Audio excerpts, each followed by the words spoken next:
ಗುರುಜಿ ಮಾತುಕತೆ ಮುಂದುವರಿಸೋಣವೇ? ಖಂಡಿತ. ಇಲ್ಲಿ ಬಹಳ ವರ್ಷಗಳಿಂದ ಎಷ್ಟೋ ವಿಚಾರಗಳನ್ನು ತಿಳಿಸ್ಕೊಳ್ತಕ್ಕಂಥದ್ದು, ತಿಳಿಬೇಕಾದ್ದು ಒಂದಿದೆ. ನೀವೆಲ್ಲ ತಿಳ್ಕೊಂಡ ಹಾಗೆ ಸಿದ್ಧಗಂಗಾ ಮಠದಲ್ಲಿ ಒಂದು ವಿಶೇಷವಾಗಿದ್ದ ಒಂದು ಸ್ಥಳ ಇದೆ. ಆ ಸ್ಥಳದಲ್ಲಿರ್ತಕ್ಕಂಥ ಶಕ್ತಿನೇ ಇವತ್ತು ಶಿವಕುಮಾರ ಸ್ವಾಮಿಗಳಿಗೆ ಬಹಳ ಶಕ್ತಿ ಕೊಡುತ್ತೆ ಅಂತ.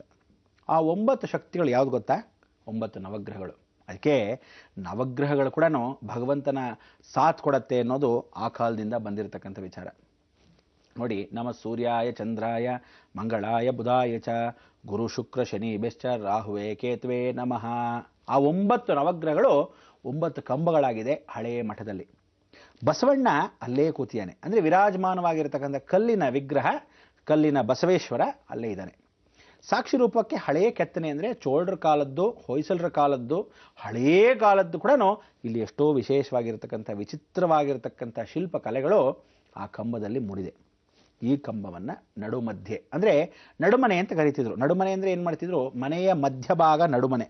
ಅದನ್ನೇ ನಾವೇನಂತಿದ್ವಿ, ಆ ಕಾಲದಿಂದ ಬರ್ತಿರ್ತಕ್ಕಂಥ ತೊಟ್ಟಿ ಮನೆ ಅಂತ. ಮಧ್ಯದ ಜಾಗ ಬಿಟ್ಬಿಟ್ರೆ ತೊಟ್ಟಿ ಮನೆ. ಈ ಥರ ಒಂದು ಆ ತೊಟ್ಟಿ ಮನೆಯ ಜಾಗದಿದ್ದ ಹಾಗೇನೆ ಆ ಕಾಲದ ಒಂದು ಮಠ, ಕಲ್ಚಪ್ಪಡಿ ಸುತ್ತಲೂ ಇದ್ದ ಹಾಗೆ ಇಲ್ಲಿ ರೂಮು, ಅಲ್ಲೊಂದು ಕೋಣೆ, ಇಲ್ಲೊಂದು ಕೋಣೆ, ಇಲ್ಲೊಂದು ಕೋಣೆ, ಇಲ್ಲೊಂದು ಕೋಣೆ, ಹೀಗೆ ಕೋಣೆಗಳಲ್ಲಿ ನೀವು ನೋಡ್ತಾ ಬರ್ಬೋದು. ಈ ಕೋಣೆಗಳು 4 ದಿಕ್ಕಿಗೆ 4 ಕೋಣೆಗಳು, ಪೂರ್ವ, ಪಶ್ಚಿಮ, ಉತ್ತರ, ದಕ್ಷಿಣ. ಈ 4 ಕೋಣೆಗಳು ನೀವು ನೋಡಿದಾಗ ಏನು ಅನ್ಸುತ್ತೆ ಅಂದರೆ, ಸೂರ್ಯನಾಗಿರ್ತಕ್ಕಂಥ ಇಂದ್ರಸ್ಥಾನ, ದಕ್ಷಿಣದಲ್ಲಿರ್ತಕ್ಕಂಥ ಕುಜನ ಸ್ಥಾನ, ಪಶ್ಚಿಮದಲ್ಲಿರ್ತಕ್ಕಂಥ ಶನಿಯ ಸ್ಥಾನ, ಮತ್ತು ಪೂರ್ವಕವಾಗಿರ್ತಕ್ಕಂಥದ್ದು ಉತ್ತರಾಭಿಮುಖಕ್ಕೆ ಗುರುಸ್ಥಾನ. ಗುರುಸ್ಥಾನದಲ್ಲಿ ಒಂದು ಓಪನ್ ಬಯಲು ಅಂದರೆ ಬಯಲು ಭಾಗದಲ್ಲಿದೆ. ಆ ವಿಶೇಷವಾಗಿರ್ತಕ್ಕಂಥ ಬಯಲು ಜಾಗ ಗುರು ಅನುಗ್ರಹ ಉತ್ತರಾಭಿಮುಖಕ್ಕೆ ಭಾಳ ಚೆನ್ನಾಗಿದೆ. ಬೆಟ್ಟದ ತೊಪ್ಪಲು ಭಾಗದಲ್ಲೇ ಇದೆ. ಬೆಟ್ಟ ಬಲಭಾಗದಲ್ಲಿ ನೀವು ನೋಡ್ಬೋದು, ಅಂದರೆ ಮಠದಿಂದ ಬಲಭಾಗ, ಬೆಟ್ಟಕ್ಕೆ ಎಡಭಾಗದಲ್ಲಿ ಸಾಕ್ಷಾತ್ ಸಿದ್ಧಲಿಂಗೇಶ್ವರ ಅನುಗ್ರಹ ಪಡೆದಿರತಕ್ಕಂಥ 9 ನವಗ್ರಹಗಳ ಪೀಠ. ಆ ಪೀಠ ಹೇಗಿದೆ ಅಂದರೆ, ಆ ಕಾಲದಿಂದ ಈ ಶಕ್ತಿ ಗುರುಗಳು ಪೂಜೆ ಪುನಸ್ಕಾರ ಮಾಡ್ತಾ ಇದ್ದ ದೇವರು.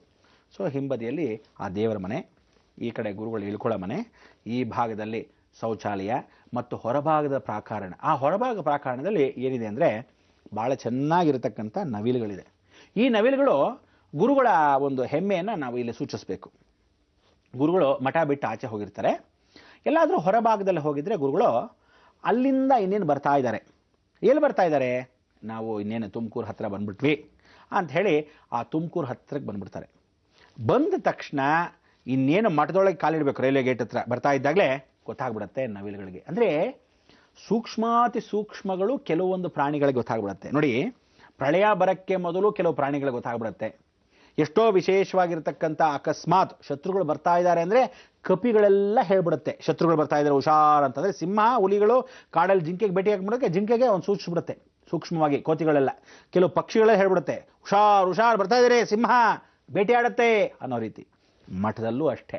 ಆ ನವಿಲು ಗುರುಗಳು ಬರ್ತಾರೆ ಅನ್ನೋ ಆನಂದ, ಸಂತೋಷ ಗೊತ್ತಾಗುತ್ತೆ. ಅದಕ್ಕೆ ಹಳೆಬ್ರಿಗೆ ಮಾತ್ರ ಕೆಲವರು ಯಾರಿಲ್ಲಿ ವಿದ್ಯಾರ್ಥಿಗಳಾಗಿ ಗುರುಗಳ ಜೊತೆ ಸಿಬ್ಬಂದಿಗಳಾಗಿ ಇವತ್ತಿನ ದಿವಸ ಕಾರ್ಯಚಟುವಟಿಕೆ ಇದ್ದಾರೆ ಅಂಥವ್ರಿಗೆ ಕೆಲವ್ರಿಗೆ ಗೊತ್ತು. ಏನು ಅಂದರೆ, ನವಿಲು ಇನ್ನೇನು ಅಲ್ಲೇ ಬರ್ತಾ ಇದ್ದಾರೆ ಗುರುಗಳು ಅಂದ ತಕ್ಷಣ ಇನ್ನೂ ರೈಲ್ವೆ ಗೇಟ್ ಇನ್ನೊಂದು ಸುಮಾರು 2 ಕಿಲೋಮೀಟರ್ ದೂರದಲ್ಲಿ ಇಟ್ಕೊಳ್ಳೋಣ, ಆಗ್ಲೇ ಇದು ರೆಕ್ಕೆಗಳನ್ನ ಚೆನ್ನಾಗಿ ಹಿಂಗೆ ಹಾ ನಗ್ತಾ ಇರುತ್ತೆ.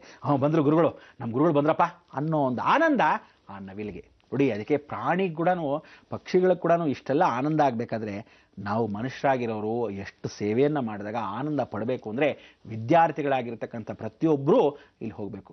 ಜೀವನದಲ್ಲಿ ತಿಳ್ಕೊಳ್ಳಿ, ವಿದ್ಯಾರ್ಥಿಗಳಾಗಿ ಬಂದುಬಿಟ್ರಿ, ಎಲ್ಲೋ ಜೀವನ ನಡೆಸ್ತಾ ಇದ್ದೀರಾ, ಕಷ್ಟವೋ ಸುಖವೋ, ನಿಮ್ಗೆ ಅಕಸ್ಮಾತ್ ನಿಜವಾಗ್ಲೂ ಕಷ್ಟ ಇದ್ದಾಗ ನೀವು ಅಕಸ್ಮಾತು ಎಲ್ಲ ಹುಡುಗರಾಗಿ ಓದಿರ್ತಕ್ಕಂಥ ಅವಕಾಶ.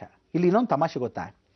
ಎಲ್ಲೂ ಎಷ್ಟೋ ಹೆಂಗಸರು ಬೇಜಾರು ಮಾಡ್ಕೊಂಡ್ರಂತೆ, ಅಯ್ಯೋ ಸಿದ್ಧಗಂಗೆ ಮಠದಲ್ಲಿ ಬರೀ ಹುಡುಗರೆ, ನಮಗೂ ಒಂದು ವಿದ್ಯಾಸಂಸ್ಥೆ ಇದ್ದಿದ್ರೆ ಆ ಹುಡುಗಿರಿಗೆ ಎಷ್ಟು ಚೆನ್ನಾಗಿರ್ತಿತ್ತು ಅಂತ. ಅಂದರೆ ಹುಡುಗಿರು ಭಾಳ ಕಮ್ಮಿ, ಇಲ್ಲಿ ಹುಡುಗಿರು ಕಮ್ಮಿ, ಹುಡುಗರೇ ಮೊದಲಿಂದ. ಗಂಡು ಮಕ್ಕಳಾಗಿರ್ತಕ್ಕಂಥ ನೀವುಗಳು ಇವತ್ತು ಏನು ಓದ್ತಾ ಇದ್ದೀರಾ, ಏನು ಈ ಕಾರ್ಯಕ್ರಮದ ಮುಖಾಂತರ ನಿಮ್ಮ ತಂದೆ ತಾಯಂದರು ಏನು ನೋಡ್ತಾ ಇದ್ದಾರೆ, ಅಥವಾ ಇನ್ನು ಮುಂದಿನ ಪೀಳಿಗೆಗಳು ನೀವು ಸ್ಟೂಡೆಂಟ್ ಆಗಿರೋರು ನಿಮ್ಮ ಮಕ್ಕಳು ಅಕಸ್ಮಾತ್ ಈಗೇನೋ ಓದಿಸ್ತಾ ಇದ್ದರೆ ದಯವಿಟ್ಟು ಎಲ್ರಿಗೂ ಹೇಳಿ, ಆಟಗಳನ್ನೆಲ್ಲ ಜಾಸ್ತಿ ಆಡಬೇಡಿ. ಹೆಚ್ಚಿನ ವಿದ್ಯೆಯನ್ನು ಕಲ್ತ್ಕೊಳ್ಳೋದ್ರ ಜೊತೆಗೆ ಒಂದು ಆಸಕ್ತಿ, ಆ ಗುರುಗಳ ಜೊತೆ ಇದೀವಲ್ಲ, ನೀವು ಅಕಸ್ಮಾತ್ 1 ಮಾರ್ಕ್ ಕಮ್ಮಿ ಆಗೋದು ಅಥವಾ ಅಕಸ್ಮಾತ್ ಎಲ್ಲ ಫೇಲ್ ಆದ್ರಿ, ಸರಿಯಾಗಿ ಓದಿಲ್ಲ ಅಂದರೆ ನಿಮಗಾಗಲ್ಲ ಮರ್ಯಾದೆ, ನಿಮಗೆ ಅವಮರ್ಯಾದೆ ಆಗಲ್ಲ. ಆಗೋದು ಯಾರಿಗೆ ಗೊತ್ತಾ? ಗುರುಗಳಿಗೆ ಪಾಪ. ಅದಕ್ಕೋಸ್ಕರ ಗುರುಗಳ ಮಾತನ್ನ, ಗುರುಗಳ ಗೌರವನ್ನ ಇನ್ನಷ್ಟು ಹೆಚ್ಚಿಸಬೇಕು, ಇನ್ನಷ್ಟು ಉಳಿಸ್ಬೇಕು ಅನ್ನೋದು ನಿಮಗೆ ನಿಜವಾಗ್ಲೂ ಹಠ ಇದ್ದರೆ ಚೆನ್ನಾಗಿ ಓದಬೇಕು, ಚೆನ್ನಾಗಿ ವಿದ್ಯೆಯನ್ನು ಕಲ್ತ್ಕೋಬೇಕು. ಯಾವ ಕಾಲಕ್ಕೂ ಲೋಪದೋಷ ಮಾಡ್ಕೋಬೇಡಿ. SLCನಾ 100% ತೆಗಿತೀನಿ ಕಣ್ರೋ ಅನ್ನಿ, ಅಟ್ಲೀಸ್ಟ್ 80% ತೆಗಿತೀರಾ. 80% ತೆಗಿತೀನಿ ಏನು ಮಾಡ್ತೀರಾ? ಭಾಳ ಫಸ್ಟ್ ಕ್ಲಾಸ್ ಬರ್ತೀರಾ. ಪಾಸ್ ಆದರೆ ಸಾಕು ಅಂದರೆ ಫೇಲ್ ಆಗೋದು ಗ್ಯಾರಂಟಿ, ಬರೆದಿಟ್ಕೊಳ್ಳಿ. ಅದಕ್ಕೋಸ್ಕರ ಯಾವತ್ತು ವಿದ್ಯೆಯಲ್ಲಿ ಚಾಲೆಂಜಿಂಗ್ ಇರಬೇಕು. ಅವನಿಗಿಂತ ನಾನು ಚೆನ್ನಾಗಿ ಓದಬೇಕು, ಹುಡುಗರಿಗಿಂತ ಚೆನ್ನಾಗಿ ಓದಬೇಕು. ಆ ಹುಡುಗರಿಗೆ ಈ ನಡುವೆ ಬುದ್ಧಿ ಇದೆ, ಹುಡುಗರಿಗಿಂತ ನಾವೇನು ಕಮ್ಮಿ ಇಲ್ಲ, ಚೆನ್ನಾಗಿ ಓದ್ತೀವಿ ಅಂತ. ಆದರೆ ನೀವುಗಳು ಆ ಹುಡುಗಿರಿಗಿಂತ ಚೆನ್ನಾಗಿ ಓದಬೇಕು, ವಿದ್ಯೆಯನ್ನು ಕಲಿಸ್ಕೊಡೋಕ್ಕೆ ಅವಕಾಶವನ್ನು ಮಾಡಿಕೊಟ್ಟಿದ್ದಾರೆ. ಎಷ್ಟೋ ಜನ ಮಕ್ಕಳಿಗೆ ವಿದ್ಯೆ ಇಲ್ಲ, ಬೀದಿಲಿ ಅಳಿತಾ ಇದ್ದಾರೆ. ಆದರೆ ನಿಮಗಿಂತ ಒಂದು ಸದಾವಕಾಶ, ಒಳ್ಳೆ ಸಂಸ್ಥೆಗಳು ಸಿಗೋದೇ ಕಷ್ಟ. ಇಂಥ ಸಂಸ್ಥೆಯಲ್ಲಿ ಊಟ ಸಿಗೋದು ಕಷ್ಟ. ಊಟ ಸಿಕ್ಕಿದ್ರೆ ಆಶ್ರಯ ಸಿಗೋದು ಕಷ್ಟ. ಯಾರಾದರೂ ರಾತ್ರಿ ಹೊತ್ತು ನಮಗೆ ಆಶ್ರಯ, ನಮಗೆ ಗುರು ಯಾರಾದರೂ ಜವಾಬ್ದಾರಿ ತಗೊಂಡಿದ್ದಾರಾ ಅನ್ನೋದು ನಿಜಕ್ಕೂ ಅರ್ಥಕೋಬೇಕಂದ್ರೆ ಇಲ್ಲೇ. ಅದಕ್ಕೆ ಬೆಳಗಿನ ಜಾವದಲ್ಲಿ ಗುರುಗಳು ಹೋಗಬೇಕಾದ್ರೆ ಪೂಜೆಗೆ ಹೋಗಿ ಮೊದಲು ಆ ಹಾಸ್ಟೆಲ್ಗೆಲ್ಲ ಹೋಗಿ ಬರ್ತಾರೆ. ಎರಡ್ರ ಮೇಲೆ ಟಕ ಟಕ ಟಕ ಅಂತ ಕೋಲ್ನ ಹೀಗೆ ಬಾರಿಸ್ಕೊಂಡು ಹೋಗ್ತಾರೆ. ಆ ಹುಡುಗರು ಟಕ ಟಕ ಅಂತ ಹೇಳ್ಬೇಕು. ಎಲ್ಲರೂ 3 ಜನ, ಯಾಕಂದ್ರೆ ಒಬ್ಬೊಬ್ಬರು ಸ್ನಾನ ಮಾಡಬೇಕಲ್ಲ. ಎಷ್ಟು ಜನ ಸ್ನಾನ ಮಾಡಬೇಕು? 9700 ಜನ ಆ ವಿದ್ಯಾರ್ಥಿಗಳು ರಜಕ್ಕೆ ಇವಾಗೆಲ್ಲ ಹೋಗ್ತಾರೆ, ಬರ್ತಾ ಇದ್ದಾರೆ. ಕೆಲವರು ಆ ರಜಾ ಮುಗಿಸ್ಕೊಂಡ್ಮೇಲೆ ಬಂದ ಮೇಲೆ ನೋಡಬೇಕು. ಪ್ರತಿಯೊಬ್ಬನು ಆ ಶಿಸ್ತು, ಪ್ರತಿಯೊಬ್ಬನು ಆ ಟೈಮಿಂಗ್ಗೆ ಸ್ನಾನ ಮಾಡಿ, ಎಲ್ಲರೂ ಆ ಪಂಚಗಳು ಪುಟ್ಪುಟಾಣಿ ಹುಡುಗರಿಂದ ದೊಡ್ಡ ಹುಡುಗರೋದು ಪಂಚ ಉಟ್ಕೊಂಡು ಕೆಂಪು ಟವಲ್ಗಳು. ಆ ಕೆಂಪು ಅಂಗಿ ಏನಕ್ಕೆ ಅಂದರೆ ಕುಜ ವಿದ್ಯೆಯನ್ನು ಹಾಳು ಮಾಡತಕ್ಕಂಥನು. ಆದರೆ ಕುಜನ್ನೇ ಆಧಾರಪೂರ್ವಕವಾಗಿ ನಾವು ಇಟ್ಕೊಂಡ್ಬಿಟ್ರೆ ಅದಕ್ಕೆ ಗುರುಬಲ ಅನ್ನೋದು. ಅದಕ್ಕೆ ಗುರುವಾಗಿರ್ತಕ್ಕಂಥವನು ಶ್ವೇತವರ್ಣ. ಅದಕ್ಕೆ ಬಿಳಿ ಮತ್ತು ಕೆಂಪು ಯಾವತ್ತು ತಿಳ್ಕೊಳ್ಳಿ. ಬಿಳಿ ಚಂದ್ರ ಕುಜನಾಗಿರ್ತಾನೆ. ಅದಕ್ಕೆ ಚಂದ್ರಮಂಗಳ ಯೋಗ. ನಿಮ್ಮ ಮನಸ್ಸಿನ ಮೇಲೆ ಆ ಚಂದ್ರಮಂಗಳ ಯೋಗವನ್ನು ಕೊಟ್ಟಾಗ ಒಳ್ಳೆ ಫಲವನ್ನು ಕೊಡುತ್ತೆ. ಅದಕ್ಕೆ ಇವತ್ತು ಗುರು ಎಲ್ಲಿರ್ತಾನೆ? ಹಳದಿಯಾಗಿರ್ತಾನೆ. ಅವನ ಆ ಹಳದಿಯಲ್ಲಿ ಚಂದ್ರನ ನೋಡ್ತಾ ಇರ್ತಾನೆ. ತನ್ನ ಪೂರ್ತಿ ಮನಸ್ಸ ಆಶೀರ್ವಾದ ನಿಮಗೆ ಕೊಡ್ತಾ ಇರ್ತಾನೆ. ಅದರಲ್ಲಿ ಶ್ವೇತವಾಗಿರ್ತಕ್ಕಂಥ ನಮ್ಮ ಮನಸ್ಸು ಶ್ವೇತ ಮಾಡ್ಕೋಬೇಕಂದ್ರೆ ಕಲ್ಮಶವಾಗಿರ್ತಕ್ಕಂಥ ಮನಸ್ಸನ್ನ ಬಿಳಿ ಮಾಡ್ಕೋಬೇಕು. ಆಗ ಕೆಂಪಾಗಿರ್ತಕ್ಕಂಥ ದೈವಶಕ್ತಿ ನಮ್ಮಲ್ಲಿ ಕಾಣುತ್ತೆ. ಅದಕ್ಕೆ ಆನಂದ ಜ್ಯೋತಿ, ಜ್ಞಾನ ಜ್ಯೋತಿ, ಸಿದ್ಧ ಜ್ಯೋತಿ ಅಂತೀವಿ. ಆ ಸಿದ್ಧಿ ನೀವು ಪಡೆಯೋಕ್ಕೆ ಒಳ್ಳೆ ಸಿದ್ಧ ಕ್ಷೇತ್ರದಲ್ಲಿ ಯಡಿಯೂರು ಸಿದ್ಧಲಿಂಗೇಶ್ವರನೇ ಸ್ವತಃ ಯಡಿಯೂರಿಗೆ ಹೋಗೋಕ್ಕೆ ಮೊದಲು ಇಲ್ಲಿದ್ದ ಕ್ಷೇತ್ರ. ಇಂಥ ಒಂದು ಕ್ಷೇತ್ರದಲ್ಲಿ ದರ್ಶನವನ್ನು ಮಾಡೋದೇ ಸಾರ್ಥಕತೆ ನಮ್ಮ ಜನ್ಮ. ಅದಕ್ಕೆ ಎಲ್ಲ ವಿದ್ಯಾರ್ಥಿಗಳಿಗೂ ಹೇಳ್ತಾ ಇದ್ದೀನಿ, ಚಿಕ್ಕ ಹುಡುಗರಿಂದ ದೊಡ್ಡವರವರೆಗೂ ರಜಕ್ಕೇನು ಹೋಗ್ತೀರಾ ಬರ್ತೀರಾ, ರಜಕ್ಕೆ ಹೋಗ್ಬೇಕಾದ್ರೆ ಟೈಮ್ ವೇಸ್ಟ್ ಮಾಡಬೇಡಿ. ಏನೋ ಹೋಗ್ಬಿಟ್ಟೆ ಸಂತೋಷ ಪಟ್ಟೆ ಅಥವಾ ಇಷ್ಟು ದಿವಸ ಇದ್ದೆ ಬೇಜಾರು ಮಾಡ್ಕೊಂಡ್ರೆ ಸಂತೋಷ, ತಂದೆ ತಾಯಿ ಇದ್ರೆ ಕಾಲ ಕಳೀರಿ. ಆದರೆ ಗುರು ವಾಕ್ಯವನ್ನು ಪರಿಪಾಲನೆ ಮಾಡ್ಕೊತಾ ಇರಿ. ಯಾವತ್ತೂ ಆ ಡಿಸಿಪ್ಲಿನ್ ಜೊತೆಗೆ ಇಟ್ಕೊಂಡಿರಿ. ಎಂಥ ಒಂದು ಶಿಸ್ತರಾಗಿರ್ತಕ್ಕಂಥವ್ರು ಎಷ್ಟು ಜನ ಹೊಡೆದು ಹೇಳ್ತಾರೆ, ಎಷ್ಟು ಜನ ಬೈದು ಹೇಳ್ತಾರೆ, ಅದು ಯಾವತ್ತಿದ್ರೂ ನಮಗೋಸ್ಕರ. ಯಾವತ್ತಾದರೂ ಏನಾದರೂ ಮುದ್ದು ಮಾಡ್ದ ಹಾಳಾಗೋಯ್ತು ವಿದ್ಯೆನ.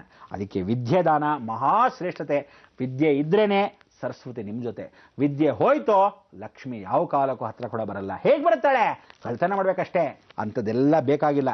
ಜೀವನದಲ್ಲಿ ಏನೇ ಮಾಡಿ ವಿದ್ಯೆನೇ ಇರಬೇಕು. ವಿದ್ಯೆ ಇದ್ದರೆ ಜಗತ್ತನ್ನು ಸಾಧನೆ ಮಾಡ್ಬೋದು. ಅದಕ್ಕೆ ಇಂಥ ಒಂದು ಜಗತ್ ಸಾಧನೆ ಮಾಡೋಕ್ಕೆ ನಿಮ್ಗೆಲ್ಲರಿಗೂ ಒಳ್ಳೆ ಸದಾವಕಾಶ. ಕಾಯ್ತಾ ಇರಿ, ಬಂದೆ.